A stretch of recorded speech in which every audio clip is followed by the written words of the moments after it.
Good morning, Kerry Worthington with ABC News. Travellers from Victoria can no longer enter Western Australia without a special exemption after the state reimposed its hard border restrictions. Nick Perpich has more. The new COVID-19 outbreak in Melbourne prompted the WA government to reclassify Victoria from a very low-risk state with no quarantine requirements for travellers to a medium-risk state. Anyone who has arrived in WA from Victoria since the 21st of December must now self-quarantine for 14 days from the date of their arrival. WA Police Commissioner Chris Dawson says that amounts to about 16,000 people. We're making these changes to protect all persons, and we're discriminating against a virus. There has been no community transmission in WA since April.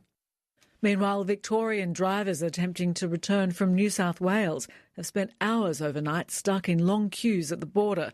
Victorians have been given until midnight tonight to return home after confirmation that 8 locally acquired cases are linked to the Sydney cluster.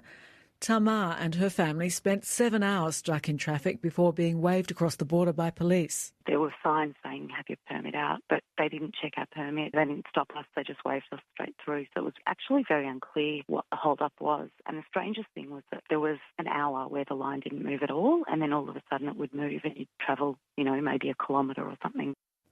Australians have celebrated a subdued New Year's Eve, with states and territories navigating coronavirus outbreaks. Sydney welcomed the new year amid restrictions, as Kathleen Calderwood reports. News of a cluster of COVID cases in Sydney's inner west led to a tightening of restrictions on New Year's Eve. Fears of large groups congregating in parks around the eastern suburbs weren't realised, largely thanks to poor weather. Access to the CBD was restricted, with people attending ticketed events the only ones allowed in to watch the fireworks.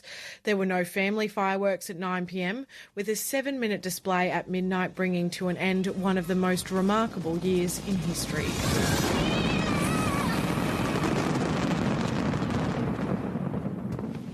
Cabinet papers from the year 2000 have been released to the public, showing the Howard government grappling with deteriorating situations in Timor-Leste, Fiji and Solomon Islands.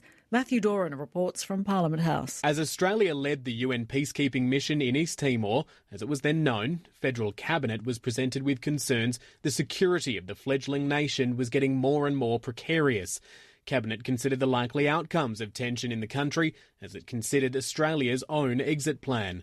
While that was happening to the northwest of Australia, ministers were also watching coups underway in Fiji and the Solomons and debating how to respond. In the year 2000, Cabinet decided to attempt to normalise diplomatic ties with North Korea, which ultimately failed as the regime in Pyongyang showed little interest in reform. US President Donald Trump has arrived in Washington, having cut short his vacation in Florida by a day. The White House has declined to explain Mr Trump's early return. Observers say it could be linked to another attempt by loyal Republicans to challenge the election result when Congress meets next week to certify Joe Biden's presidency. They also point to rising tensions with Iran, which the US has blamed for a rocket attack on the US embassy in Baghdad 11 days ago. Almost a year since the UK left the European Union, the effects of Brexit are about to be felt. Nick Dole reports from the border at Dover. Up to 10,000 trucks a day use the port of Dover, passing between Britain and France on ferries. As of the 1st of January, the UK is officially outside the customs union, meaning all the goods heading to Europe will need customs declarations and could be subject to inspections. There are fears it could cause a major logjam of trucks at the border, but the government says it's made plans to avoid that, including parking semi-trailers in a disused airfield. There are also major immigration changes. From today, UK and EU citizens won't be able to live and work freely in each other's territories. They'll have to apply for visas. Nick Dole, ABC News, Dover. Queensland emergency crews are resuming a search for a man who disappeared at a river crossing south of Gympie this morning. Queensland police say the man was attempting to swim across the Mary River just after midnight when he went underwater and didn't come back up. And briefly, in 2020 cricket, the Perth Scorchers have claimed their first victory in the Big Bash League after they beat the Adelaide Strikers by 7 wickets at Adelaide Oval. The Strikers had posted a total of 9 for 146, and the Scorchers reached that target with 2 overs to spare. ABC News.